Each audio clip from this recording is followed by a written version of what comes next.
Okay, let's talk about small functions naman. So, a small function is used to retrieve the smallest value from a data set.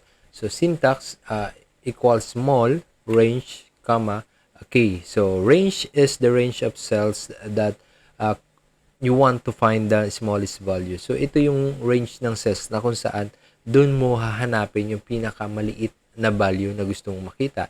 Yung K naman is nagre-represent ng rank na pinakamaliit na value na gusto mong makuha, 'di ba? For example, dito sa basic formula, before we proceed dito sa basic formula, punta muna tayo sa important notes, 'di ba? Una, ang notes daw natin, kung gusto daw natin ma-retrieve yung value, gagamitin natin is yung 1 as a smallest value and 2 is nagre-represent sa pangalawang values. So, lahat ng blank cells or text values or logical values, ignore niya. So, hindi siya i-calculate ng formula na igagawa natin even though kasama siya sa formula, yung cell na yon.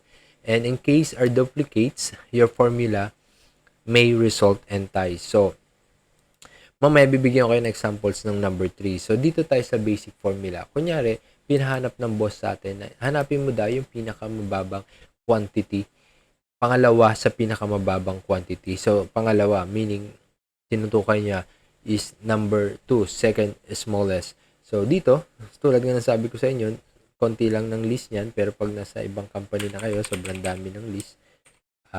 Small, yung range natin, kasi dito niya pinapahanap yung pangalawa sa pinakamababa. Then, sabi nga sa note natin, important notes, smallest value is 1, ay pangalawa yung pinapahanap sa atin, pangalawang pinakamababa, then 2. Then, okay.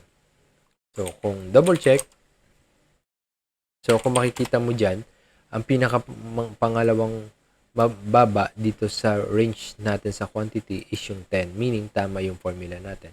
So, let's give an example on a duplicates formula, di ba? Sabi kasi dito, formula may result and ties. For example, hinanap natin yung pangatlo sa pinakamababa.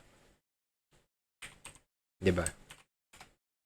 So, ang kakalabasan niya is 15 kasi tama naman. Ang pangatlo sa pinakamababa is yung 15. 'Di ba? What if itong 15 gawin natin 10 para mag-duplicates itong dalawa? So, dapat ang pangatlo sa pinakamababa is 20, but since in case there are duplicates, nag-duplicate yung dalawa, nag-result siya ng tie, kaya 10 yung nakuha niya. So, may formula tayo dyan, pero hindi ko muna siya ituturo kasi sobrang complex niya. Baka maguluhan kayo. Doon muna tayo sa pinaka basic, 'di ba? Para hindi masyadong magulo sa isipan nyo. So, using small by cell reference. So, dito, cell reference din yung gagamitin natin. For example, meron na tayo ditong cell reference na 1, 2, 3, 'di ba? May rank na tayo. So, ang gagawin na natin is hahanapin lang natin yung yan lang. Pinaka number 1. So, price, lowest 3 price. So, number 1, i-click natin yung range syempre ng column C which is price. Then, comma, i-click lang natin to yung cell reference which is yung D26 kasi number 1. Then, enter. Ganun lang siya kadali. Then, same formula lang. Ang gagamitin natin is small, range, comma, then click yung cell reference D27 and hindi, mali. Yan, same formula lang siya, then cell reference is then D28, number 3 is 160 ba? Kasi nagsimula siya sa drag ko pala, sorry. So, dapat ang range niya is C26 to C40. So, 120 yung pangatlong pinaka mababa na price. So, yung formula niya, pare-pareho lang yan. Siyempre, ang ibahin lang natin yung cell reference. Kasi 1, 2, 3 lang siya. So, ngayon, pag sabi ng boss mo, okay, hanapin mo yung pinaka tatlong mababa na price, then i-add mo siya.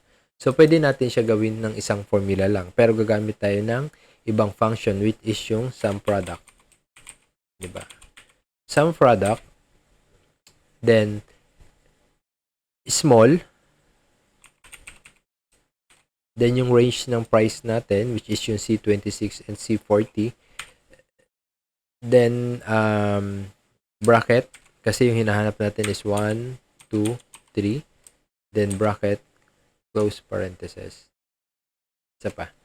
So, if you remember before, di ba, pag sabi ko, pag magko-compute kayo ng complex formula, inner layer first. So, yung inner layer niya is yung small functions. Di ba?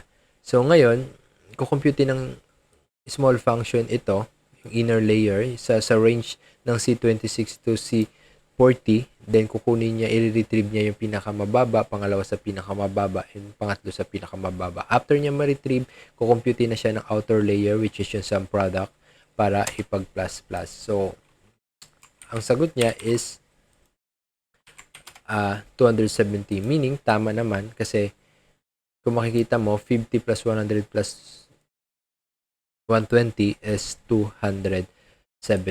So, a small function is very useful when you need to find the smallest values, di ba? Sa isang dataset. Kung gusto mo hanapin yung pinakamaliit na values, di ba? Commonly used, ginagamit ito sa statistical and syempre yung mga analysis task na meron tayo. And also, sabi ko nga sa inyo guys, sobrang dami pa ng complex formula na pwede natin gawin sa small function at sa ibang functions. So, but di ko muna ituturo sa iyo para sa inyo para di kayo overwhelmed sa informations. Ang gagawin natin is send your screenshot sa comment or direct message me if you have question, then sasagutin natin yan. Hanap ako ng sagot yan. Promise sa inyo guys. Sasabihin ko naman kung hindi ko kaya sagutin, pero gagawa ko ng paraan para mahanapan natin ng sagot. At the end of this tutorial, tuturuan ko din kayong maggawa ng mga ang tawag dito, tracker, lalo-lalo na yung student tracker or employee tracker. Napakaganda yung guys, tuturo ko sa iyo at the end of this tutorial. Pwede rin financial tracker. So, papaghalo-haluin na natin yung formula na pinag-aralan natin doon guys. Pero ngayon, dapat kailangan muna nating maintindihan yung pinaka-basic. So, yun lang guys. See you sa next video. Another function na naman yung pag-aaralan natin. Bye!